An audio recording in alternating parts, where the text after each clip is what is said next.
আসসালামু আলাইকুম এভরিওয়ান, সবাই কেমন আছো? আশা করি যে যেখানে আছো আল্লাহর অশেষ রহমতে আলহামদুলিল্লাহ ভালো আছো। তোমাদের দোয়া এবং ভালোবাসায় আমিও আলহামদুলিল্লাহ অনেক ভালো আছি। তো বন্ধুরা, ফিরে এলাম নতুন আরেকটি ব্লগ নিয়ে। Welcome back to my new another blog. আশা করছি তোমরা সবাই ফুল ভিডিওটা ওয়াচ করবে, আর অবশ্যই যারা ভিডিওটা দেখা শুরু করবে একটা লাইক দিয়ে ফুল ভিডিওটা দেখে নিবা, আর ফুল ভিডিও দেখা শেষ হলে অবশ্যই গঠনমূলক একটা কমেন্ট করে যাবে। আর যারা আজকে ফার্স্ট আমার ভিডিও দেখবে বা আমার চ্যানেলে আসবে তাদের কাছে আমার অনুরোধ থাকবে আমার চ্যানেলটা সাবস্ক্রাইব করে পাশে থাকা বেল আইকনটা বাজিয়ে রাখার, যাতে করে সব ভিডিও ছাড়ার সাথে সাথে আপনাদের কাছে পৌঁছে যায়। তো চলো বন্ধুরা, দেখা যাক আজকে সারাদিন আমি কি করলাম, সব কিছুই তোমাদের সাথে শেয়ার করছি। তো আজকে হচ্ছে এমনিতেই আমরা মায়ের বাড়ি যাব, আমার বোন এসছে।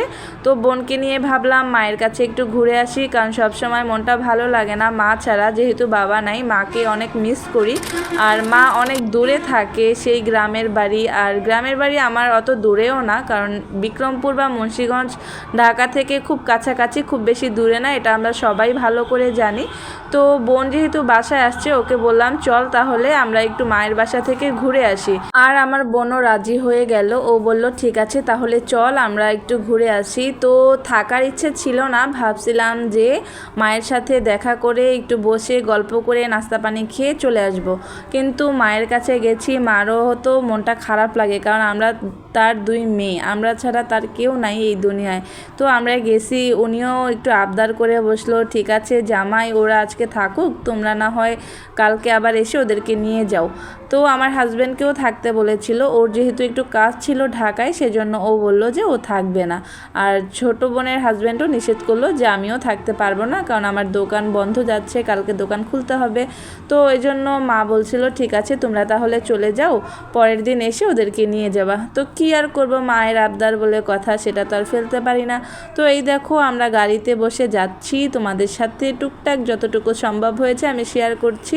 তো এটা হচ্ছে আমাদের বাড়িতে যাওয়ার রাস্তা, খুব বেশি টাইম লাগে না, যদি কোনো জ্যামজট না থাকে তাহলে খুব জোর আধা ঘন্টা লাগে, নয়তো বা 1 ঘন্টা, এর বেশি কখনোই লাগবে না। তো যাই হোক, এই তো গাড়িতে বসে আম মাখা খাচ্ছিলাম। তো নতুন গাছের আম তো খুব বেশি টেস্টি ছিল না, কিন্তু ভালোই লাগছিল। তো যাই হোক, আমরা এই 2 সিট নিয়ে বসছি, 2 বোন এই সিটে বসছি, আর 2 বোন জামাই পাশের সিটে বসছে 2 বেবিকে নিয়ে, ওরও একটা ছেলে আমারও একটা ছেলে। তো যাই হোক, এখানে আমরা গাড়ি দিয়ে যাচ্ছিলাম। তো এটা হচ্ছে মেঘনা ব্রিজ, মেঘনা ব্রিজ থেকে এই নদীটা খুবই সুন্দর লাগছিল। আর বিকেলবেলা যেহেতু কোনো রোদ ছিল না, খুব বেশি খারাপ লাগছিল না, অনেক ভালো লাগছিল আবহাওয়াটা, তাই ভাবলাম তোমাদের সাথে একটু শেয়ার করি। আর দেখতেই পাচ্ছ একটু সন্ধ্যা সন্ধ্যা হয়ে আসছে, কারণ আমরা রওনা দিয়েছিলাম বিকেল 4টের সময়। তো হুটহাট করে চিন্তা ভাবনা, যেহেতু বেশি দূরে না গ্রাম, তাই হুটহাট করে ডিসিশন নিয়ে নিলাম যাব মায়ের কাছে। তো এই তো দেখো আস্তে আস্তে সন্ধ্যা হয়ে গেছে, এটা হচ্ছে রাস্তা পার হওয়ার জন্য ফুট ওভার ব্রিজ বলি আমরা, তো ওই ব্রিজ তো আমরা পার হচ্ছিলাম ব্রিজের ওপর থেকে, ওইটাই শেয়ার করলাম। আর এই দেখো মায়ের বাসায় এসে সেদিন আর কোনো ভিডিও করতে পারিনি, রাত হয়ে গেছিলো। তো পরদিন সকালে দেখো চিতই পিঠা, ভর্তা, আর হচ্ছে সিটা পিঠা বলে আমাদের এখানে, ওটা নাস্তা হচ্ছিল। তো এই যে বোন বসে আছে, বোনের ছেলে ফোন দেখছে, আর এই যে আমার ছেলে, ও গ্রামে আসলে যা দুষ্টু করে, যা দুষ্টু কি বলবো, ঢাকা থাকলেই তো পাগল করে দেয়, আর গ্রামে আসলে তাকে খুঁজেই পাওয়া যায় না। তো এই তো পিঠা খাচ্ছিলাম, পিঠার সাথে ভর্তা, সে তো অতুলনীয়, খুবই টেস্টি। তো যাই হোক, এর আগে বাড়িতে আসছিলাম, তোমাদেরকে আমাদের বাড়িটা ভিডিও করে দেখাতে পারিনি। তো এবার ভাবলাম মোটামুটি একটু ভিডিও করে তোমাদেরকে দেখিয়ে দেই। তো যেভাবে দেখাচ্ছি পুরোটাই হচ্ছে আমাদের বাড়ি, ঠিক আছে। তো এই যে এখানে আছে, আর ওই পাশটা পুরোটা, এটা পুরোটা হচ্ছে আমাদের বাড়ি, আমরা সবাই যৌথ ফ্যামিলি একসাথেই আছি, ঠিক আছে। তো ওই যে দেখতে পাচ্ছ ওই পর্যন্ত পুরোটাই আমাদের বাড়ি। তো যাই হোক, এখন একটু হাঁটতে বেরোচ্ছিলাম, এই যে ও হচ্ছে বলতেছে একটু আসো আমার সাথে আন্টি, এখানে অনেক বাতাস, তুমি গরমে ভালো লাগছে না, চলো আমার সাথে চলো একটু বাতাস খাবে। তো ওর সাথে একটু হাঁটতে হাঁটতে যাচ্ছিলাম, আর গ্রামের পরিবেশগুলো তোমাদের সাথে একটু শেয়ার করছি। খুবই সুন্দর পরিবেশ, গ্রামের যেই সুন্দর আবহাওয়া, যেই সুন্দর পরিবেশ দেখলে আসলে মনে চায় না যে ঢাকা থাকি। কিন্তু কি করার, ছোট থেকে ঢাকায় বড় হয়েছি, ঢাকায় জন্ম, ঢাকাতে ছাড়া ভালো লাগে না। গ্রামে বেড়াতে আসলে যতদিন থাকি ততদিনই ভালো লাগে, কিন্তু পার্মানেন্ট যখন থাকতে বলবে তখন নিশ্চয়ই আমার ভালো লাগবে না, কারণ আমি ঢাকার পরিবেশটাতে মানিয়ে গুছিয়ে নিয়েছি, সেখানেই আমার খুব ভালো লাগে। তো গ্রামে যাওয়ার জন্য আমার একটুও মন চায় না, কিন্তু ওই যে মাঝে মাঝে বেড়াতে যাই সেটা এক হিসাব। তো এই দেখো এখন যেহেতু দুপুরবেলা, পুরো নিরিবিলি, কেউ বাহিরে নাই, সব ফাঁকা, আর এত রোদ কি বলবো। কিন্তু ও সত্যি কথাই বলেছে, এইখানটা অনেক বাতাস ছিল। এই দেখো ওই যে পিচ্চি একটা বসে আছে, ওই যে দুইজনে বসে বসে বাতাস খাচ্ছে। তো আমি একটু ভিডিও করছিলাম, আমিও ভাবলাম ওদের সাথে একটু বসি। সত্যি এত ঠান্ডা বাতাস এখানে, মন জুড়িয়ে যায়। ওরা বলতেছিল বিকালে আসলে নাকি আরও বেশি ঠান্ডা বাতাস থাকে। তো ওই টাইমটা যেহেতু দুপুর টাইম ছিল, তো বাচ্চারা যে খেলছে আর আমি একটু বাতাস খাচ্ছিলাম, আর এই তো তোমাদের সাথে শেয়ার করছি। তো অনেক গরমও ছিল, কিন্তু ঠান্ডা বাতাসটাতে ভালোই লাগছিল। আমি যেহেতু এখানে একা, এই জন্য একা ভালো লাগছিল না। সাথে যদি কেউ থাকতো তাহলে হয়তো বসে গল্প করতাম। বোন আসেনি, বোন বাসায় মায়ের সাথে বসে গল্প করছে, আর আমি এই যে পিচ্চিদের সাথে ঘুরতে বের হয়েছি। আর আমার ছেলে, সে যে কোথায় ঘুরছে আমি নিজেও জানি না। সে গ্রামে আসলে এত আনন্দ পায়, সবসময় বলে আমি নানুর কাছে থেকে যাই, তোমরা চলে যাও। তার নাকি গ্রাম খুবই ভালো লাগে, আর আমার মোটেও গ্রামে ওই রকম ভালো লাগে না। বাইরে মানে বাড়িতে গেলে একটু ঘুরি ফিরি, অতটুকুই। মানে যদি আমাকে বলে যে এখানে তোমাকে থাকতে হবে পার্মানেন্ট, তো আমি একদম সরি, আমি ওখানে মোটেও থাকতে পারবো না, কারণ মানিয়ে নিতে পারবো না। গ্রামের বাড়িতে আমার বিকেলে মানে যতক্ষণ আলো থাকে ততক্ষণই ভালো লাগে, অন্ধকার নেমে আসলে আমার আর গ্রামের বাড়িতে ভালো লাগে না।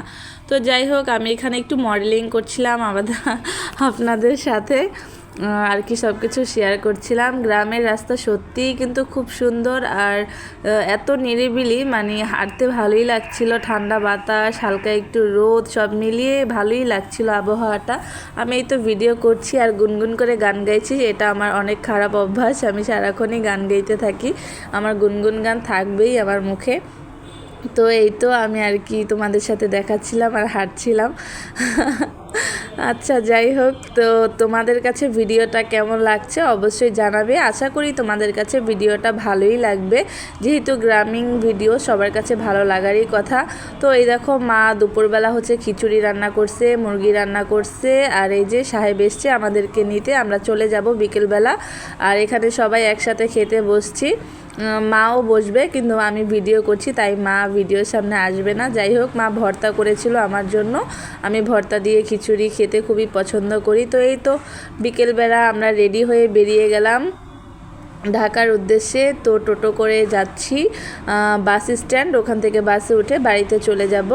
তো থাকার যেহেতু ইচ্ছে ছিল না, কোনো কাপড় চোপড় তো আনিনি, শুধু বাচ্চাদের কাপড় চোপড়গুলো ব্যাগে করে এনেছি। সেটা যেখানেই যাই 1 ঘন্টার জন্য গেলেও বেবিদের কাপড় নিয়ে যাই সাথে করে, কিন্তু নিজেদের কাপড় নিয়ে নেই, কারণ আমরা না থাকার উদ্দেশ্যেই আসছি। কিন্তু যেহেতু 1 রাত থাকতে হয়েছে, মায়ের বাসায় ড্রেস ছিল, মায়ের ড্রেস পরেই 1 রাত কাটিয়ে দিয়েছি, কোনো ব্যাপার না। যাই হোক, এখন ঢাকার উদ্দেশ্যে চলে যাচ্ছি।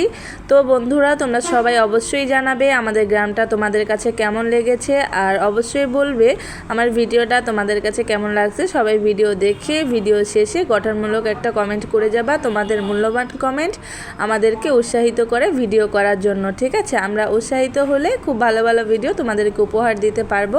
তো যাই হোক, এখন গ্রাম ছেড়ে চলে যাচ্ছি, মাকে ছেড়ে চলে যাচ্ছি, একটু খারাপ লাগছে। মাকে বলছিলাম চলো ঢাকা যাই, মা যাবে না। তো আজকের ভিডিওটা এ পর্যন্তই, সবাই ভালো থেকো।